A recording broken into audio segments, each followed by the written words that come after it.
രാഹുൽ ഗാന്ധിയുടെ ഇപ്പോഴത്തെ ഈ ഒരു പ്രഖ്യാപനത്തിനോട് എന്താ? അതായത് വനിതാ സ്ത്രീകൾക്ക് കെഎസ്ആർടിസിയിൽ സൗജന്യ യാത്ര, അതുപോലെയുള്ള ഒരു വമ്പൻ 5 പ്രഖ്യാപനങ്ങളാണ് അദ്ദേഹം ഇപ്പോൾ വന്ന് നടത്തിയിട്ടുള്ളത്.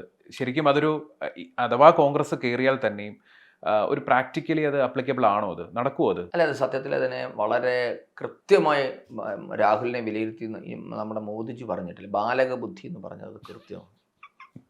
നിങ്ങൾ നോക്കൂ, ഈ കോൺഗ്രസ് ഈ പദ്ധതി കൊണ്ടുവന്ന കർണാടകയുടെ അവസ്ഥ എന്താ, ഛത്തീസ്ഗഡിൻ്റെ അവസ്ഥ. നമ്മൾ ഓൾറെഡി കെഎസ്ആർടിസി കടത്തില്ല. അപ്പോൾ അതുകൊണ്ട് രാഹുലിനെയൊക്കെ ആരെങ്കിലും ഗൗരവമുള്ള രാഷ്ട്രീയക്കാരനെ കാണുന്നുണ്ടോ? പക്ഷെ പാർട്ട് ടൈം പൊളിറ്റീഷ്യനാണ്. പാർട്ട് ടൈം പോലും ഇല്ല. പാർട്ട് ടൈം വരുന്നവർക്ക് പോലും നമ്മൾ അവരെ അപമാനിക്കാൻ പാടില്ല. ഇത് ഇയാൾ എന്താ പറയുന്നത്, നമ്മളൊക്കെ വളരെ എന്താ പറയുന്നത്, വർഷം മുഴുവൻ പണിയെടുത്തിട്ട് വല്ല ഓണത്തിനോ ക്രിസ്മസിനോ എവിടെയെങ്കിലും വെക്കേഷൻ പോകുന്നത് പോലെയാണ് രാഹുൽ രാഷ്ട്രീയത്തിലേക്ക് വരുന്നത്. അപ്പോൾ വന്നിട്ട് അവിടെ ഇവിടെ എന്തെങ്കിലും വിവരക്കേടുകൾ പറഞ്ഞിട്ട് പോകുന്നു എന്നതിനപ്പുറത്തേക്ക് ഇതൊന്നും ആരും ഗൗരവിക്കുന്നില്ല. എങ്ങനെ നടപ്പാക്കും? അപ്പം നമ്മൾ വീണ്ടും ഫ്രീ ബീസ് എന്ന് പറയുന്നത് മടക്കിക്കൊണ്ടിരിക്കുക. ഫ്രീ ബീസ് കൊണ്ടല്ല രാഷ്ട്രം മുന്നോട്ടേക്ക് പോകണം. ഞാൻ പറഞ്ഞു, ഇതിനകത്തൊക്കെ നമുക്ക് കൃത്യമായ വിഷനുണ്ട്. നിങ്ങൾ നോക്കൂ, മോദിജി വന്നപ്പോൾ പറഞ്ഞില്ലേ, രാജ്യത്തെ അഭിസംബോധന അദ്ദേഹം അപ്പീൽ ചെയ്തില്ലേ, നിങ്ങൾ ഗ്യാസിൻ്റെ സബ്സിഡി ഉപേക്ഷിക്കാൻ തയ്യാറാകണമെന്ന്.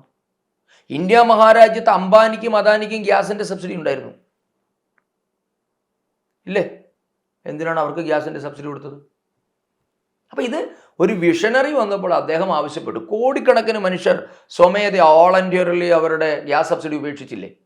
ആ പണം എടുത്തിട്ടാണ് ഇത്രയും വലിയ വിലക്കയറ്റത്തിലും അന്താരാഷ്ട്ര മാർക്കറ്റിലെ ഫ്ലക്ച്വേഷൻ ഉണ്ടാകുമ്പോഴും റഷ്യ ഉക്രൈൻ വാർ ഉണ്ടാകുമ്പോഴും ഒക്കെ നമ്മുടെ നാട്ടിൽ സബ്സിഡൈസ്ഡ് റേറ്റിൽ ഇത് കൊടുക്കുന്നത്, പിടിച്ചു തന്നത്. ഇതൊക്കെ നമ്മൾ ഈ യാഥാർത്ഥ്യത്തെ അഡ്രസ്സ് ചെയ്യുക. നിങ്ങൾക്ക് ജനങ്ങളെ സുഖിപ്പിച്ചുകൊണ്ട് ഫ്രീ കൊടുത്തുകൊണ്ട് സൗജന്യ രാഷ്ട്രീയം എന്നുള്ളത് നാടിന് നാശമാണ്.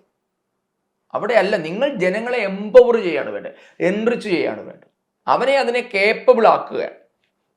അവസരമില്ലാത്തവന് അവസരം കൊടുത്ത് അവനെ എംപവർ ചെയ്യുമ്പോഴാണ് മുമ്പ് പറഞ്ഞ വെൽഫെയർ സ്റ്റേറ്റ് ഉണ്ടാകും. അല്ലാതെ നമുക്കൊരു വീക്ക്നെസ് ഉണ്ട്, ആ വീക്ക്നെസ്സിനെ പ്രൊമോട്ട് ചെയ്തുകൊണ്ടിരുന്നത് എങ്ങനെ ഇരിക്കും?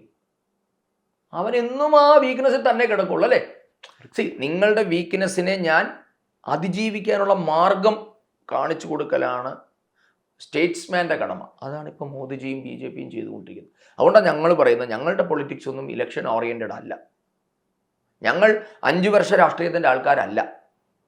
2047 പറ്റി 2014 മുതൽ ചിന്തിക്കുന്നു, ഞങ്ങൾ അധികാരത്തിൽ വന്നപ്പോൾ മുതൽ അല്ലേ? 2047 ഈ രാഷ്ട്രം എന്താകണം, അതൊരു വിഷനറിയിൽ നിന്നേ വരികയുള്ളൂ. അല്ല നിങ്ങൾ ഞങ്ങളെ തെരഞ്ഞെടുപ്പിൽ കയറ്റിയാൽ സൗജന്യം തരാം എന്ന് പറയുന്ന ഏത് പൊട്ടണം പറ്റും?